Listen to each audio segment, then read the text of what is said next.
there's so many rock stars in the herbalism world, but orange peel, it's almost like the light of the party. I find that there's nothing better than going in the shower, taking a hot shower with an actual orange in there. You can even peel it, just a very aromatherapy. I just love orange peel so much. I could talk about it all day. Welcome to the Herbs with Rosalee podcast, a show exploring how herbs heal as medicine, as food, and through connecting with the living world around you. Orange peels are revered as this healing plant all around the world, yet we often just simply throw them out. Well, in this episode, Constanza Leal shares the amazing medicine of oranges, from supporting the lungs and aiding digestion to offering brightness and joy through the darkest of times. Constanza drops so much wisdom during this interview, from phytochemicals to energetics. I promise you're going to be craving oranges all season long. And this episode might even have you showering with oranges. No joke. And if you enjoy this episode, please give it a thumbs up so more plant lovers can find us. And be sure to stay tuned until the very end for your herbal tidbit. Constanza, I'm so thrilled to be able to spend time with you today, to have you on the show. Welcome. Thank you so much, Rosalee. I'm so happy to be here with you today. Thank you. Yeah, well, we got to meet in person, which is really fun, just a couple months ago at the International Herb Symposium. But apart from like stalking your Instagram and checking you out in those ways, I don't actually know you all that well. So I'm excited just to hear about your own plant story and your plant path. Yeah.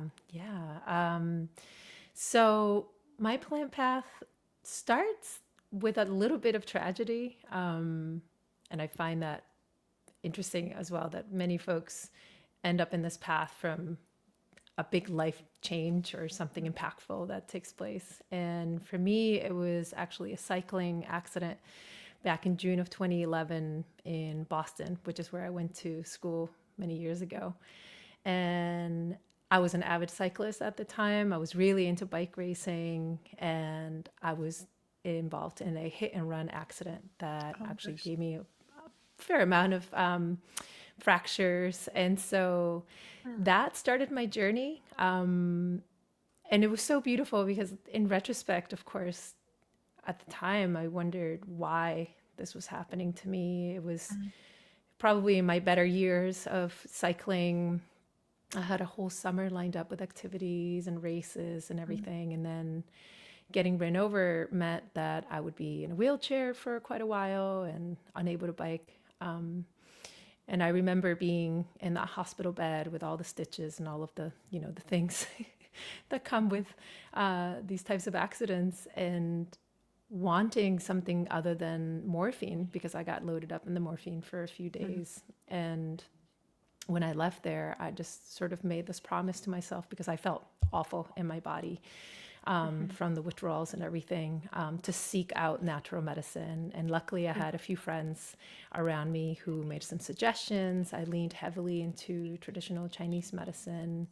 I also was turned towards Comfrey, which became what to me is essentially this, I would almost call her my birth worker or my doula or midwife into my herbalism path, because this plant welcomed me in, healed me in a way that doctors were shocked because they couldn't understand what I was doing. So Symphytum officinale Comfrey became this incredible support for healing and resetting my bones. Thank goodness I was very fortunate to be in the hands of a good doctor that suggested I see how the recovery goes before any hardware gets put in. And then when I was back in that space, they were in shock, calling themselves to the room to look at the x-rays, because they could not understand how my bones had fused back together so quickly and so well. There was not a lot of inflammation. It seemed almost like everything had worked out in a way that the bones were recovering and resettling. And so for me, Comfrey became this portal, or essentially an elder to welcome me into this world of natural healing. And it was so unreal because of course they said, you know, you will be in a wheelchair for a very long, and for at least a month or two, and you will not be able to bike again for a year, and all of these things I was warned about. And then within 2 or 3 months, I was completely back to normal. Everything was fine. I never suffered from, you know, any pains later on. I mean, it's just been a miraculous recovery. And so once I lived that in the flesh of experiencing deep and profound healing with the medicine of the herbs, it was impossible to look back. I mean, it was just my life before and after this accident. So that is essentially what brought me in. And then I continued to dig deeper and started to seek out different schools, whether locally, workshops, started to connect with the local herbalist community. And from there, just, you know, the path continued to grow into different experiences and journeys. And then fast forward to today, and I've been practicing herbalism ever since. I've been teaching herbalism for about 8 years. I moved to South America. So in Colombia is where I started my school/project, which is called Jardín Secreto. And just been growing food as medicine to make potions for my local community, my friends and family. And yeah, it's a huge part of my life now. Oh my gosh, I love a good Comfrey story. Like Comfrey just has like the best, like the best stories. And I have to say that has to be one of the best Comfrey healing stories I've heard. So yeah, that's fabulous. I'm dealing with a little injury myself, and I keep like meaning to get to the Comfrey, and now I'm like, oh yeah, why am I waiting? So yeah.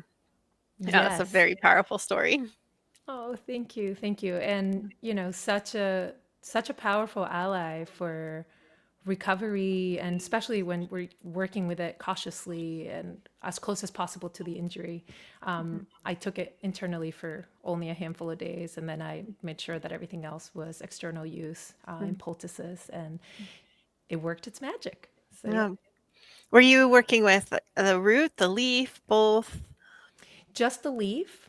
Mm. So at the very beginning, I actually started taking I took a couple of nourishing infusions with just the leaves. And then eventually a friend of mine who was into martial arts actually brought me a blend of, I believe it was, you know, it must have had clay, perhaps honey, different herbs in powder form, but primarily comfrey, to create a poultice that would go around my foot, which is where all the fractures occurred. Mm. Oh, that's so cool. Yeah, well, I'm so glad that Comfrey welcomed you in. I know you've been a gift to your various communities ever since, and I know you're in transition right now. You've just moved back to New England. But I would love to just hear a little bit about your time in Colombia, because I think that would be interesting to hear. And yeah, just anything you would just like to share about what it was like to live there and share plants there and the community there as well. Absolutely. I am from Chile. I was born and raised in Chile. So for me, of course, South America has a very special place in my heart, and the Andes in particular. Mhm. My husband and I moved back there in 2016, and at that point, I had been working with the plants on a more serious level. I had been doing some other trainings. I went to Mexico and trained with Doña Lidia Acevedo, who's a local medicine woman in the mountains outside of Oaxaca. And then once we made it to Colombia, I spent 9 months just observing. I was also coming off of working in a very different industry. I worked in law for about 10 years. I was an interpreter. So removing myself from the system and then going back to the homeland and going back into the mountains. It took me 9 months of really listening to the territory, listening to the mountains of Antioquia to understand what my calling was.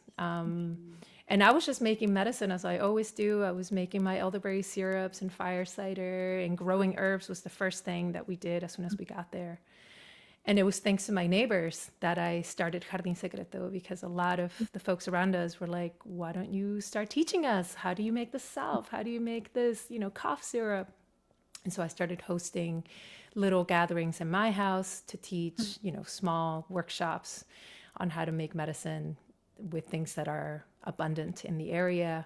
And then from there, that started to grow. I started to go to markets. And eventually I started doing 7-week-long apprenticeships, Hmm. and eventually started doing a year-long apprenticeship, and then staggering courses. So having weekend ones, day ones, and year-long courses. And it was so beautiful, and so just touching for me to reconnect with my roots, to teach in Espanol, which is all I've done the last 8 years, and also to bring it back, because I love to pass on to people that making medicine and having this medicinal sovereignty and food, also sovereignty in our eating systems, is part of our ancestry, right? So all of our ancestors at some point were gathering medicine, and we're growing medicine, and we're growing food. And so much of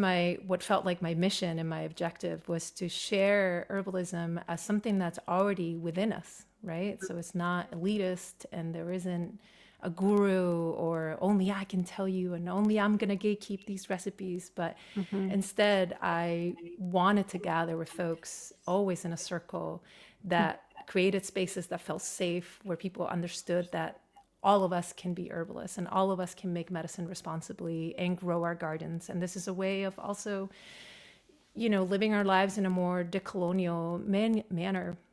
So growing all of your own food and your medicine is just crucial as a form of resistance to the way that the current modern society can hurt our nervous systems and disconnects us from nature and who we really are in the end, which is, we are the children of the earth, so much of that journey for me felt almost as a mission to share that we can all be making these medicines and tending to ourselves, our communities, and eventually to to the people around us and our families. So that was the primary focus for me, was to share from the heart and in a very humble manner, where everyone feels that it's not scary, it's not intimidating, but it's actually almost a birthright to all of us to make medicine and to grow it ourselves. Oh, it's so beautiful, Constanza. I really love how you're just like showing how your love of making medicine just kind of then led to the next thing, led to the next thing, led to the next thing, and that people were just naturally drawn in. I think the plants are out there like pulling people in, and just speaking to people and people wanting that connection. And I think it's so easy for herbalists, like when they're just getting started, they want to do something, they want to have this be a part of their everyday life, and then they look at people who have year-long apprentices, have multiple offerings, have this kind of they're at stage 10 of their herbal manifestation, and they think, oh, how could I ever get there? And so I love hearing the stories of I observed for 9 months. Oh, I made medicine. Oh, people began to see the medicine and want to know how to do that. And then, this was born, and then this was born. And I think following our herbal inspiration along the way is such a powerful way to just, be on our own path and create, what speaks to our hearts and those of our community around us as well. Yes, exactly as you said it. And so much of it is about that inner listening, because there's so much noise right now, especially with herbalism becoming more and more trendy, which is wonderful because we want everybody to be making medicine and growing medicine. But it's easy to get lost in wanting to do too much, right? And wanting to fill your house with jars and wanting to have every possible tincture going at once and every essential oil and everything, right? Because it's so much of what is sold to us is that you need more. You're not ready yet. You need more things. You need to take more classes. You need to have more books.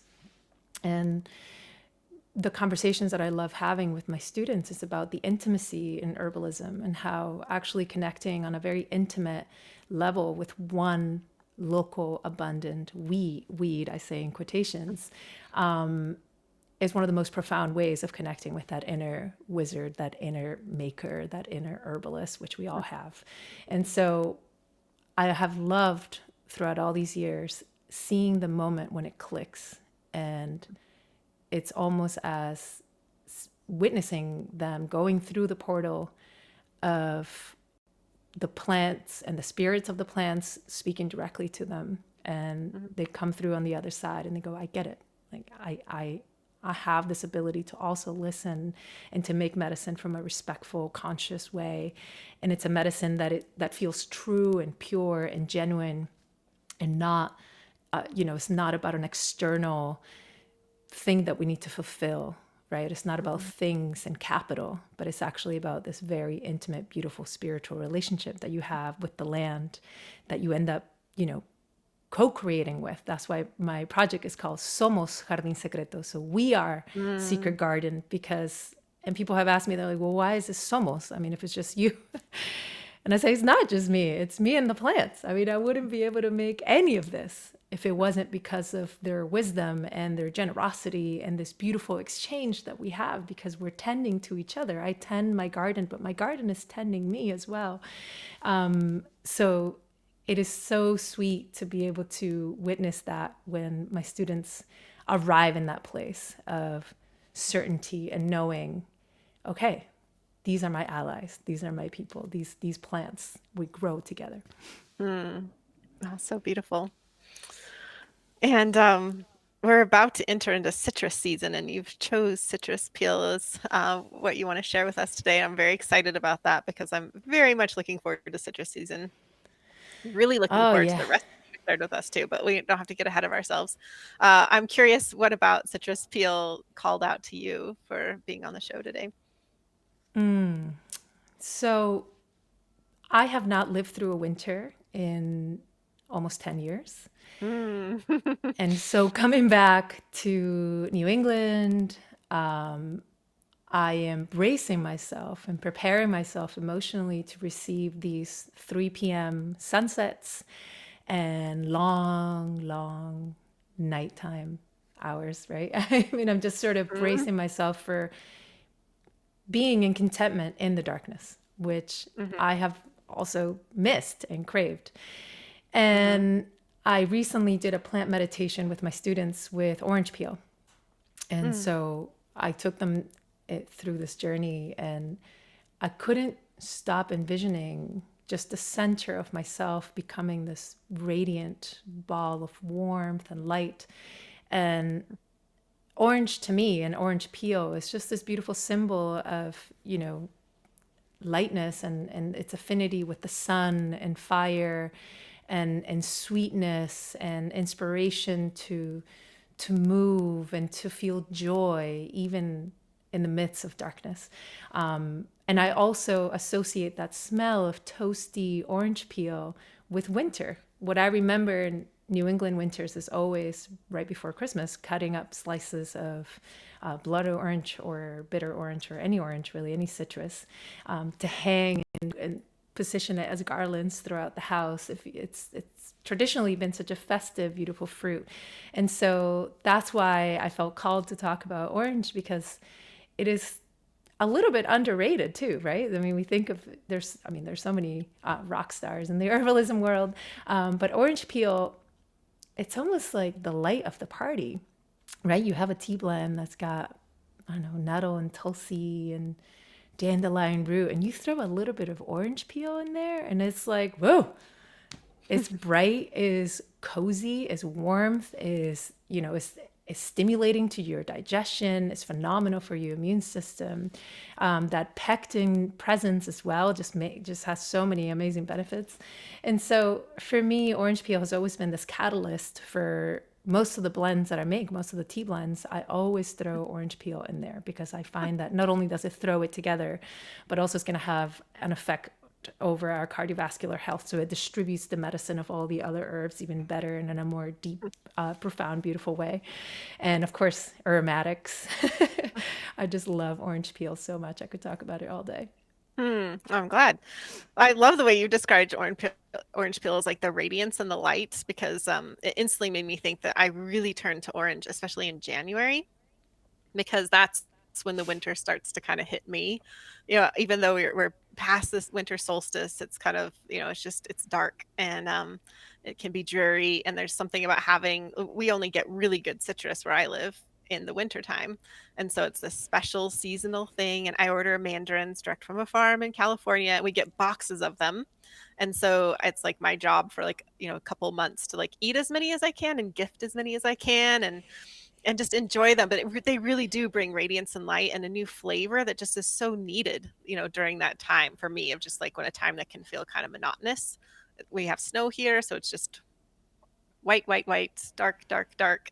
And yeah, just it brings like a joy. It definitely brings a certain amount of joy. So yeah, I loved everything you shared in that way. And I love that you say underrated too, because it makes me think of Chinese medicine, and Chinese medicine reveres orange peel. I mean, this is a very highly regarded medicinal. So just because we buy it at the grocery store doesn't mean that this is a weak herb by any means. This is a powerful herb. The fact that you add it to all of your teas, I mean, that says a lot right there. Yeah. Yeah. Yeah. I mean, I think one of the other things I love about it is that is pretty accessible. I mean, depending on where you are in the time of year. And of course, we recommend that you always go for your organic citrus peel since you're going to work with that exterior part. But it's pretty accessible. And folks, think of, oh, vitamin C in orange juice, but there's twice as much vitamin C on the peel of the orange as, more so than what's in the center. And we tend to peel away the white stuff when that's where all of that incredibly medicinal and valuable pectin is. So it's, it's fiber, it's amazing for your digestion, mucous membranes in general. I mean, also talk about winter coming and preparing and loading ourselves up with a little bit of immune stimulants, but it's a phenomenal expectorant. And I also love it before or after eating. It's a wonderful carminative. So I find orange peel to be so complete. And also it has this gorgeous duality because of course, the flower of citrus has some very peculiar and beautiful properties, and how it tends to be more ethereal and is much more of a relaxant nervine, and it makes us, puts us in this really feel good, very sensual, beautiful mood. And then the orange has more, and I don't want to use binaries, but it tends to be more almost like the more masculine, I say that in quotations, the divine masculine, of the doing and the motivation and the fire and the drive, and it sort of gets us out of our darkness. I mean, I don't know if any of you have ever practiced this, but when you're in a rut and you feel that you're struggling to really get up and going in your day, I find that there's nothing better than going in the shower, taking a hot shower with an actual orange in there. You can even peel it. Just the very aromatherapy it sends instantly this message to your brain of like, okay, we're up, we're going, I'm motivated, I'm going to get this done. So it's very, very soothing and impactful and inspiring to all of our senses, whether it's, aromatherapy, or you're taking it as tea, or you're having a little bit with your, for a snack. I just love orange so much. Oh my gosh, Constanza, taking a shower with an orange, that's a first for me. I will say I have a friend who taught me about eating really ripe, juicy mangoes in the shower. And I was like, oh, that's brilliant, actually, because they are such a Yes. mess. But the aromatic. So I have heard of this concept of fruit in the shower before, but never an orange. So that's interesting, peeling it and yeah, just having that freshness. And I feel like this is such a great tip for me in the wintertime. I'm already starting to feel that kind of the darkness of winter and needing to find the light within to make it through. So, all right. Citrus in the shower. Listeners, definitely let us know. This is, I want to hear about, Yeah. you don't have to give us a lot of details, but I definitely want to hear some details about the orange in the shower. Yeah. I mean, just keeping them around. I mean, I just love all the ways that orange can show up for us. Yeah. It can elevate sperm count. I mean, it has incredible phytosterols as well, like especially Wow. present in the white part of the peel. You can go on and on about all the ways that orange peels and citrus peels can heal us in general, but all of the symbol behind it, right? I mean, is fertility, is the fruit, it's got the memory of the seed, and so it's tied to love and divinity for so much, like hundreds and hundreds of years, and also being native to Southeast Asia, if I'm not mistaken, or the south of China. It is. I find that it's more renowned and more recognized for all of its, all of the ways that it holds us and it heals us. But we could all use so much more of its magic in these darker months of the year. Oh, thank you. You've shared so many medicinal gifts that I just want to go back over a couple of them just so we really get to sink into them. Like you mentioned it as expectorant, which is such a lovely use of orange peel, helping get rid of the congestion and especially our lungs. But also, you alluded to this also in our digestive system. It's also a wonderful carminative as well. And yeah, and it's so lovely that we can work with that in food as a carminative, or we can, like you've mentioned, teas a bunch, teas helping with the decongestion, and your cozy immune boost tea sounds so lovely. I'm really excited to try it out myself. And you have just a wonderful collection of herbs here. I'm wondering if you would just walk us through the recipe a bit. And for anybody who wants the recipe, you can go to herbswithrosaliePodcast.com, check out the show notes. There'll be a link, and you can download this beautifully illustrated recipe card. But I'd love to hear about the recipe from you. Yes, of course. So I love a good decoction of immune stimulant and warming herbs. This one in particular, you can modify it based on what you have available. That is the best medicine is what you have at home, not what you have to, go ordering online or getting from far away. But I really love working with roots and spices and, of course, orange peel in there as a decoction to really warm up the systems, act as an expectorant, and stimulate us, stimulating our immune response. So this one in particular, I love to work with turmeric root, ginger root, black pepper. Those three working really together as a team because, of course, the black pepper is going to help our bodies better absorb the curcumin. And then if you have it and if you're able, you can throw in there some of our phenomenal medicinal mushrooms. I love to throw a little bit of reishi in there. And then also, of course, our gorgeous orange peel as the final touch to really give it that beautiful aromatic and act, although all of them are going to have that warming effect and move our circulation. So essentially, you're making a 15 to 25-minute long decoction of all these. And on the recipe card, you'll find the specific amounts. But what I like to work with at home is 1 to 2 spoonfuls of plant material, and then I put that in a quart of water and I cook it on low for 15 to 25 minutes. Definitely make sure it's covered so all of those beautiful volatile aromas will stay in place.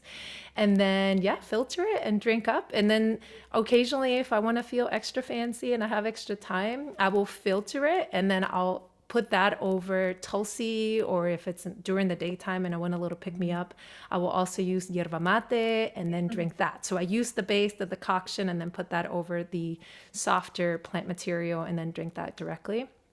And it's just such a wonderful protective blend that you can, it's a small percussion that you can take every day to make sure you have these herbal medicinal rituals incorporated into your day to make sure that your body is staying healthy and ready to respond as soon as you are confronted with any other viruses or bacteria. And I love that you call it cozy too, because it just sounds cozy. You also mentioned olive oil, coconut oil, or bone broth. So I'm curious about that. Yes. So my husband and I often will add a little scoop of either olive oil. I love working with olive oil. I mean, that within itself is incredibly antioxidant. I think we should all be having a little spoonful of it every day. But we'll add into our teas a little bit of olive oil or bone broth. And really, that helps our body better absorb all of these nutrients, particularly those of turmeric, right? So whenever you are having turmeric tea in a decoction or ingesting it in any way, you want to make sure that you're doing that with some sort of fat so that your body can have an easier time digesting it and absorbing all of the medicinal properties and not just a little bit of it. Lovely. And it just, yeah, sounds delicious actually. Just giving this possibly savory aspect to it as well. I also really appreciate that this recipe calls for your favorite mug because I feel very strongly that that's super important. So important. I mean, I can't even tell Aw. you. There's something about my grandmother has always said this to me. She goes, "Things just taste better when they're in your favorite mug or your favorite teacup." Mhm. So I live for that. Absolutely. I have two favorites right now. And yeah, I just gotta go back and forth. I love like finding a new favorite, like going to a potter's shop and picking up a mug and just being, oh, this is my mug. You just know, this is It it. spoke to me. This It's is supposed my to be. mug. Yeah. I don't know about you, but I have my favorite mug for tea and then I have my favorite mug for coffee, and those two do not Hmm. mix. Hmm. So There's actually coffee different and kinds of teas too, like, yeah, depending Nourishing on, Infusion gets this right. one specific jar and this mug, and then my enjoyment during the day, all my stimulating herbal drinks. I mean, it's incredible how much I'd love to see sometimes just to get to know a new herbalist friend, like how many cups of tea do you have a day, and what do you usually have, what are your rhythms, because I know in our household we start with nourishing infusions and then we move into green teas and then we have coffee and then we have stimulating and then later on we have relaxants, and so it's an all day thing. Yeah. Props to you for starting with the infusion. That's, yeah. I'm Yeah, we definitely, I wake up to the black tea myself. So, but the nourishing, I have been on a really strong nourishing infusions kick. So that's kind of like midday. So, Oh, yeah. Yeah. No, I find that it gets our systems going and I have no warming it doubt. up. Yeah. And once you start doing it every day, it sort of becomes this very, this part of your ritual, right? Mhm. So it's not just, okay, I'm getting up and I'm having a glass of warm water. It's like then your body almost reminds you. It has the memory. It's like, well, where's my nourishing infusion and Mhm, where's my mhm. follow-up green tea? So, yeah. And then of I like course that. we have days we don't do it, but for the most part, Yeah. we try to. I do strain my nourishing infusion. It's one of the first things I do in the morning. So now I'm inspired to just go for it, even if it's not the whole thing at first. I like that. Yeah, I'm still not giving up my black tea first thing in the morning. Yeah, I read somewhere a while back, and it kind of changed my life, to be honest. Just how detrimental it can be when we load ourselves up with caffeine right away, first thing in the morning, because our That's so body. true. I should actually say I have to eat first. I can't Same. drink caffeine on an empty stomach. So yeah, I have to even when I go to restaurants like for breakfast, which I've been traveling a lot, so I've been going to breakfasts out to breakfast, I have to tell them like I would like tea but after my meal because I've learned too much like I get it before the meal and it just gets cold because I won't drink it till I have food in my belly. Yeah, so I'm with you on that Same. one, 100%. I'm the same way. I have to eat first and then Yeah. wait until I've been up for at least 2 hours before my first little boost of caffeine. But Yeah. yeah, Yeah, it's a more grounded approach to this lovely constituent. Yeah. I love it. Yeah. I've actually been really into drinking a reishi decoction with spices and like the ginger and cinnamon and everything. So it's very reminiscent of your cozy immune tea, but I'm looking forward to trying something new. I think again, just with the winter settling, it's so much fun to have new things to try, exciting new tastes, things like citrus that wake you up in a totally different way than say caffeine would. And yeah, so it's just going to be lovely. And I can just imagine like cozying up with it on a book, with a book on a lovely Saturday afternoon. Absolutely. I Yeah. love that. Hey, it's Rosalee. Creating this podcast has been one of the most rewarding parts of my herbal work. And if you've found something meaningful here, whether it's a new perspective, a favorite recipe, or just a sense of calm, I want to let you know there's a good way to go even deeper. It's called the Podcast Circle. Inside, you'll get access to live classes taught by some of my favorite herbal teachers, behind the scenes updates, and a beautiful library of herbal resources that we've gathered over the years. But more than that, it's a space to connect with fellow plant lovers who care about the same things you do. And truly, your membership helps make this podcast possible. It's how we keep the episodes coming and the herbal goodness flowing. So if you're ready to be part of something more, something rooted in connection, head over to herbalpodcastcircle.com. I'd love to see you there. Well, you've shared so much with us already about your love of citrus and oranges. Is there anything else that you'd like to add to that? Um, no, I was just going to mention that, it I love looking for ways to utilize everything in the kitchen. Mhm. And we have our daughter is 5 and she also loves her clementines and little oranges. And there's something that brings me so much joy about using all of it and saying, "Oh, let me see the peels. Let me keep those, let me dehydrate them or utilize them or throw them in my tea, or coating them if you want to be extra fancy and have the time and the resources, also coating them with delicious melted 70% cacao or chocolate, and then having that as a little treat is a lovely dessert. So yeah, just the joy around utilizing all of our food and not letting these precious things go to waste. I love that. Yeah, as I mentioned, we get the boxes of citrus, and so we have lots of peels from an organic farm, and I use peels a lot. Well, I'll use the whole fruit, but especially the peels and bitters blends, and I love to infuse them into vinegar as a cleaner. So all of my, I pretty much only use a white vinegar as a cleaner, but I infuse the mandarin into that, and that's lovely little citrus cleaner. So better than anything you can buy at the store and way less expensive. So I'm with you on this one. It's so much fun just to be able to work with the whole plant and that. And I often just think of like how many peels get thrown away, and it's just this incredible, wonderful medicine that's tasty and fun and useful. Yeah, thank you for mentioning that. It almost slipped my mind to say how incredible it is as an antiseptic and also antibacterial. I mean, Mm, because it has such a high concentration of limonene, I think you pronounce it, and that is a monoterpene that has phenomenal antibacterial properties. So yes, definitely awesome to make your cleaning supplies with all your citrus peels at home and white vinegar. That's great. yeah. Now I'm just thinking of it too as I love it as a powder, citrus peel powder.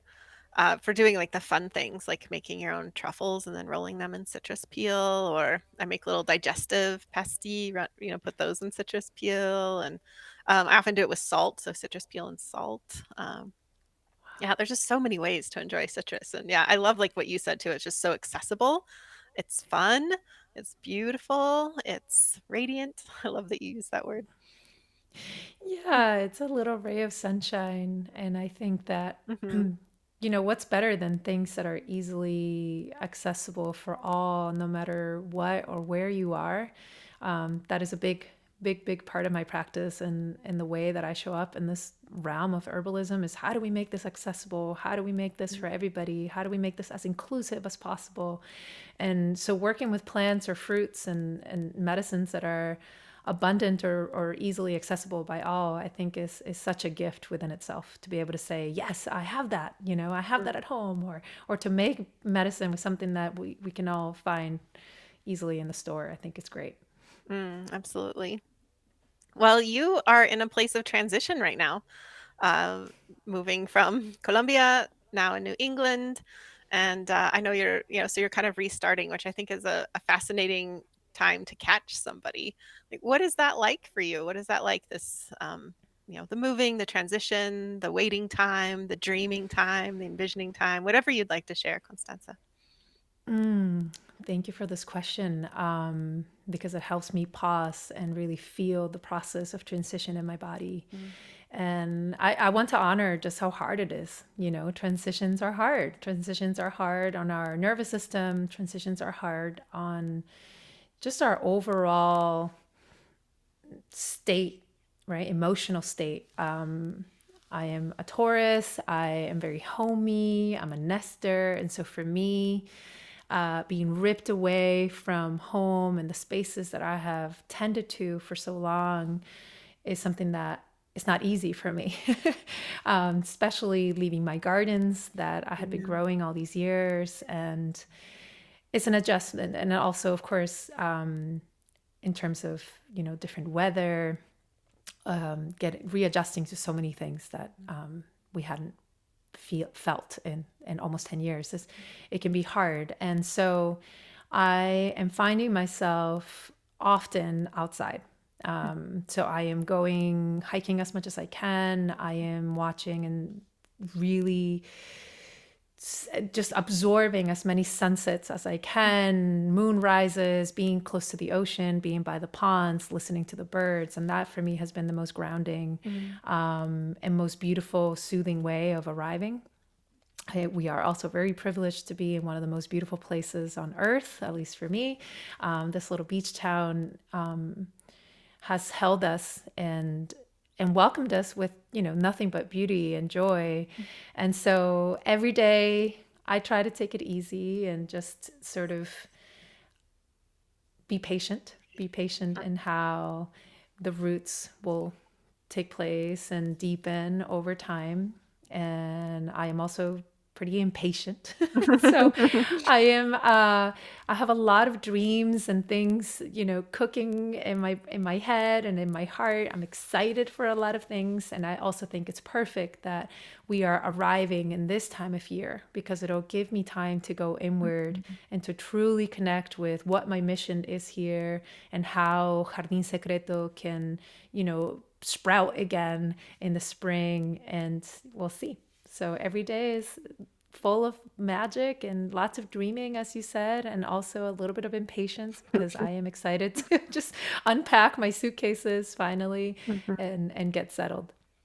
Yeah, impatience driven by excitement. There's something excruciating about that, but also there's an excitement to it, of just the new beginning.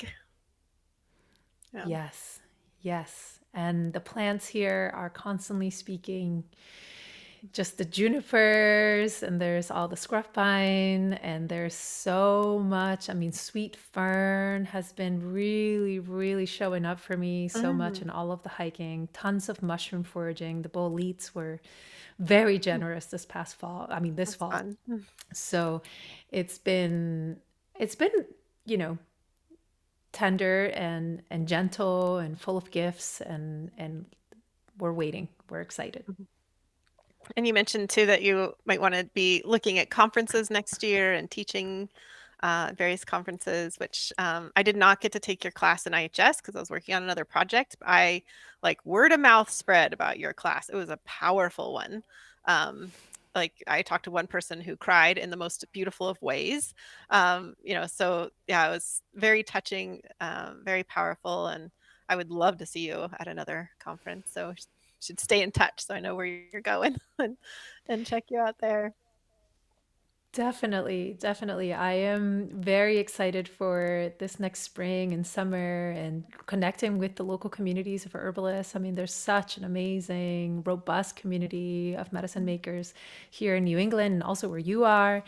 And I got to meet so many wonderful folks out at the conference where we met. And it was such a beautiful, heartful space. I mean, Mhm. heartful is the word that all I can think of, because there's something about gathering around something that's so precious to all of us, right? The medicine of the herbs, and how the ancestors have continued to bring this forward for all of us, right? So all of us connecting and gathering around this wisdom is so, so, so dear to me. So for this next year, I am really hopeful to be connecting with Steph Zabel, who is one of my dearest mentors and also a friend who organizes Herbstock, which is a beautiful and fabulous herbal conference that happens in June every year. So I'm excited for that and check in with them, and whether I'll be teaching or visiting. But also, there's lots of different things happening throughout the country in the summer and in the fall. And I'm hopeful to be reopening my school and to be offering short, 7 to 5 week long apprenticeships where we meet just once a week, probably on a weekend day. And then I am also an alumni of the School of Gaia, which was founded by Sage Maurer in Vermont, in Putney, Vermont. Shout out to Sage. She's my dearest friend and also an incredible mentor that I just have so, so, so much love and respect for. And I am part of the school. I am one of the teachers. So I will be possibly offering those courses as well here locally in the area where I live now. Oh, it's wonderful. And for folks who want to hear more from you, what's the best way to find you, get in touch with you, etc.? The best place right now would be my Instagram account, although I have been quite dormant recently due to our move. But Somos Jardín Secreto altogether is my Instagram name.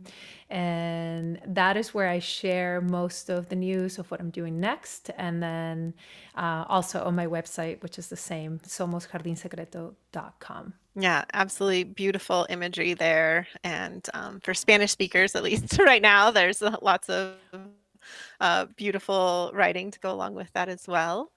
And yeah, thank you for sharing that. And before you go, I'd love to ask you one last question. And that question is, what is in your herbal medicine kit? So right now I don't have one because I've just recently moved. But the thing that I often think about whenever I am asked to create or conspire a medicinal kit is always herbal powders. Mm, So super easily, well, A, accessible, B, easy to transport, and C, so potent and wonderful to incorporate in so many different ways because you can have an herbal powder that you can easily mix with water. You can either make a tea or you can mix with honey, or you can simply put it directly on your wound depending on what what your needs are. So I think often about yarrow powder form to keep in your kit, your medicinal kit, because yarrow is such an incredible potent ally for so many different ailments. But for starters, being wonderful for cuts and scrapes, it stops bleeding. It is an antiseptic. It is phenomenal for scar tissue. It is also wonderful internally. I mean, talk about it being a wonderful diaphoretic, phenomenal if you're exposed to a virus. I mean, there's so many different ways. And if you have the powder form, and usually when you go to a medicinal kit or an emergency kit, it's because you're having an emergency and you need it to act fast, right? So in the powder form, you can just, mix it in real quick and then take it in. And I love the idea too of for kiddos, especially, if somebody's stung by a bee or has a little cut, you can easily mix the herbs, the powder form herbs, with a little bit of honey and create essentially a natural band-aid. And that will be a wonderful little curita, right? A little antiseptic, little band-aid.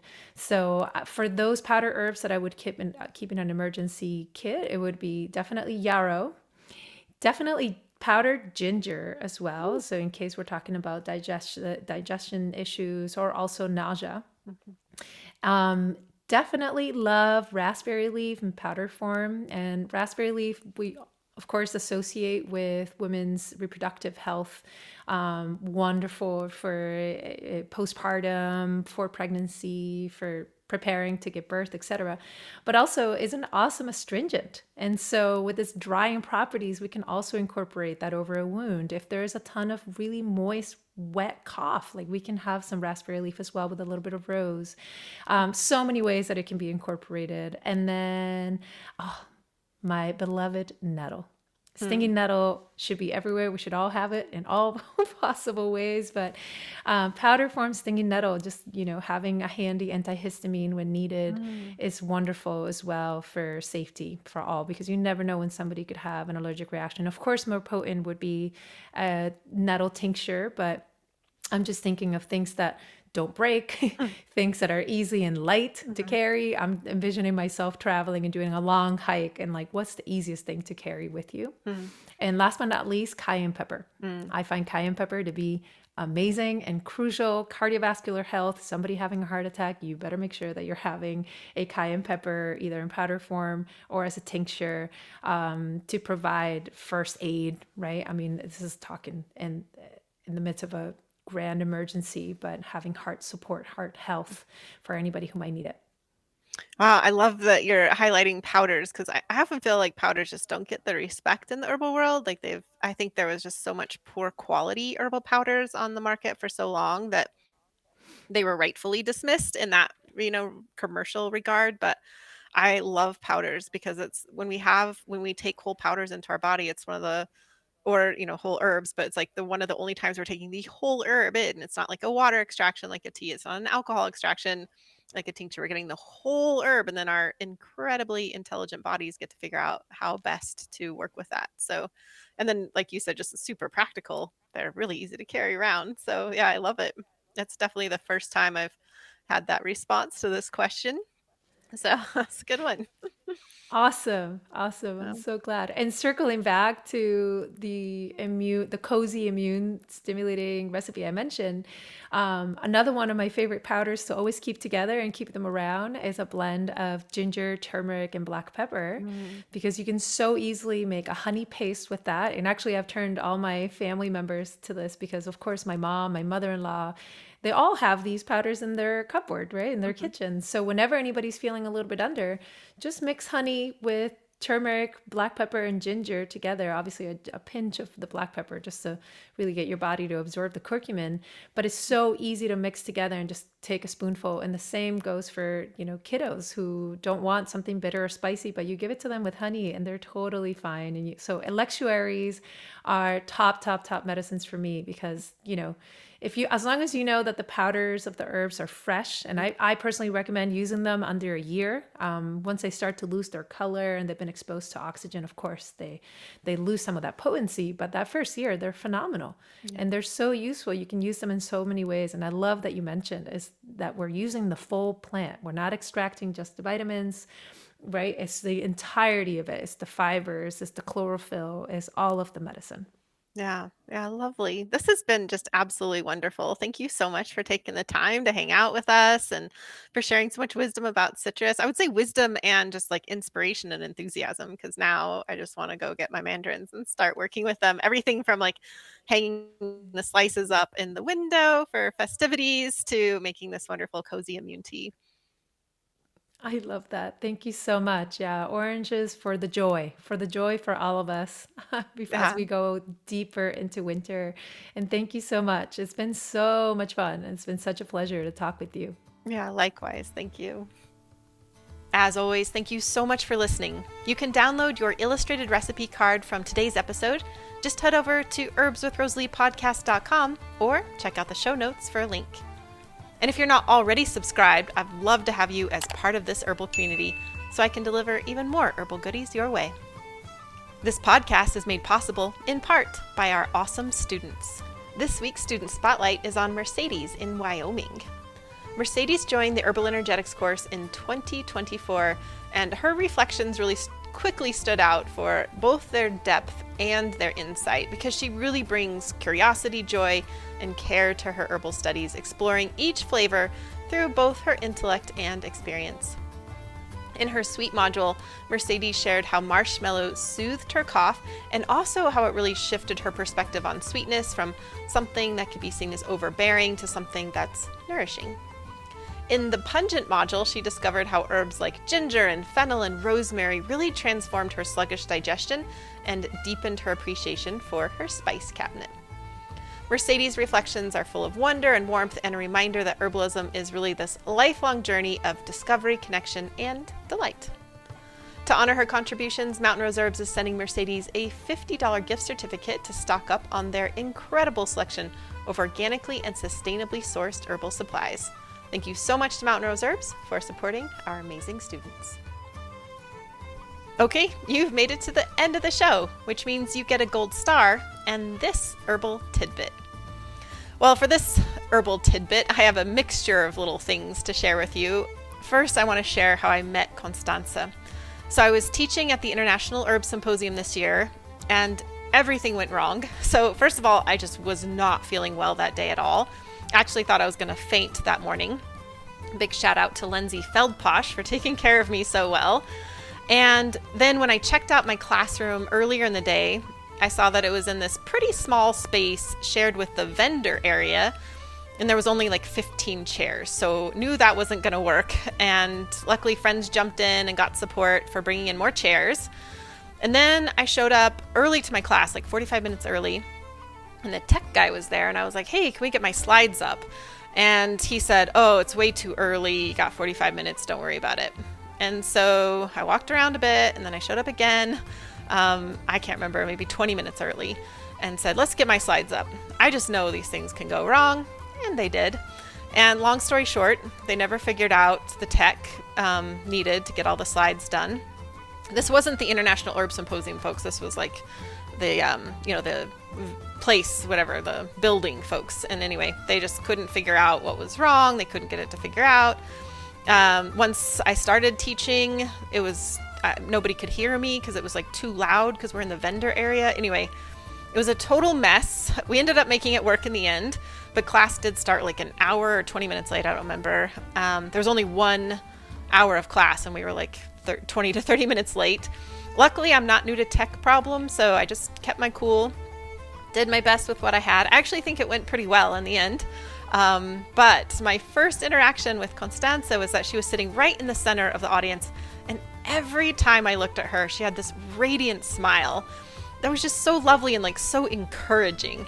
So it just felt like all this stuff wasn't working. And then, there was this beautiful smile, and she wasn't the only one. There were so many others that I just feel like we came together and just like propped up that class energetically. And then all together we pulled it off. So yeah, it was an experience. But later I got to meet Constanza in person. And, as you've just experienced, she was just so grounded, so lovely. So that was a really memorable way to meet somebody. And yeah, just thinking about that was some of my favorite moments at International Herb Symposium this year, was just meeting so many truly kind and wonderful people. So shout out if you were one of those that I was lucky enough to meet this time around. Another random tidbit is that I told my friend Mason that I mentioned the mango in the shower thing, but I told him I kept his name out of it since maybe I shouldn't shout out, that he's a shower mango eater, but he said he was all about it. He's a very proud shower mango person. So full credit goes to Mason from Herb Rally for sharing about the joys of mango showers.